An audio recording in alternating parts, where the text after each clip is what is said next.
එකක් තියෙනවා. හිඟට වරම හැට. ඔය ඔක්කොම හොඳයි. ඔය මුල් ටිකක් අනිත් එක තමයි මේ සුදු හඳුනුයි මේ සෙවන්තරයි. එතකොට ඉංගිනියටක් දාන්න. ඉංගිනියටක් දාලා කටු කරඬුක් දාලා මේ වතුර කලයක. වතුර කලයකට දාන්න මේ ලීටර් 2ක විතර වතුර කලයකට දාලා ටික ටික දාන්න. ටික ටික දාලා රැය පින්නේ තියන්න ඕනේ වහලා. පාක ප්‍රමාණය මේ පොඩි පොඩි හුරු දාන්න.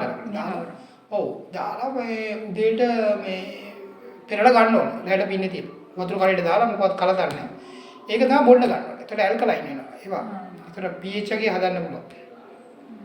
ඒක කියන්නේ එළිය තිබිලා බිව්වට කමන්නේ නැද්ද? කමන්නේ එළිය තියලා සුදුරෙද්දකින් වහලා එළිය තියලා මේක සුදුරෙද්දකින් වහලා බැසල තෙමෙනවට මැටිකෝප් චුටි. මේක ගිහලා වහලා ඒක පින්නෙන් ඇල්කලයින් වෙන්න දෙනවා. ඒ කියන්නේ මේ තනුක වෙන්න. ඒ කියන්නේ ආම්ලික පැත්තේ අර තියෙන සාරේ ටික ටික උරා ගන්න වතුරට.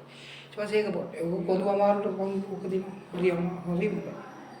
ඒක වහලයක් තියනකොට හරියන්නේ නැහැ නේ පින්නෙන්නේ නැහැ. පින්නේ තියෙන තැඹිලි ගෙඩියක් පින්නේනේ තියන්නේ. තැඹිලි ගෙඩිය අර වාජික බඩ විරේක කරන තැඹිලි ගෙඩිය අල්ලු කලං හැය සුගිරි කලං හැය දාලා තැඹිලි ගෙඩිය ලියෙන් දිනන්නේ ගන්නේ.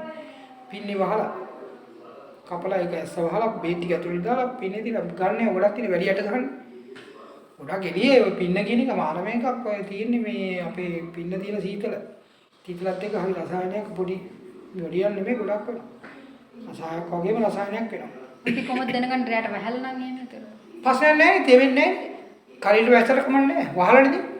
කලේ වහන්න සුදුරෙද්දකින් සුදුරෙද්දකින් ඉන්නනේ අය මෙඩිකෝප් එක මොකක් හරි එකකින් වහන්න ඕනේ. වහන්න. උඩින් පියනකින් වහන්නත් ඕනේ. වහලා තමයි තියන්නේ එළිය. ඒතර පින්න යන්නේ කොහොමද ඒක? පින්න ඕනේ ඒක ස්වාභාවිකව වෙන හියුමිඩිටි එක වාතය ආර්ද්‍රතාවය තියෙනවනේ. ඒ ආර්ද්‍රතාවය මැටිත් එක්ක කොච්චර මේ වෙනවද සම්බන්ධයි.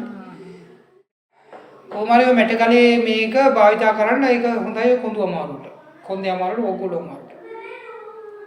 මේ මුල් වල එන සාලේ හරි සරලයි ඉතින් අදා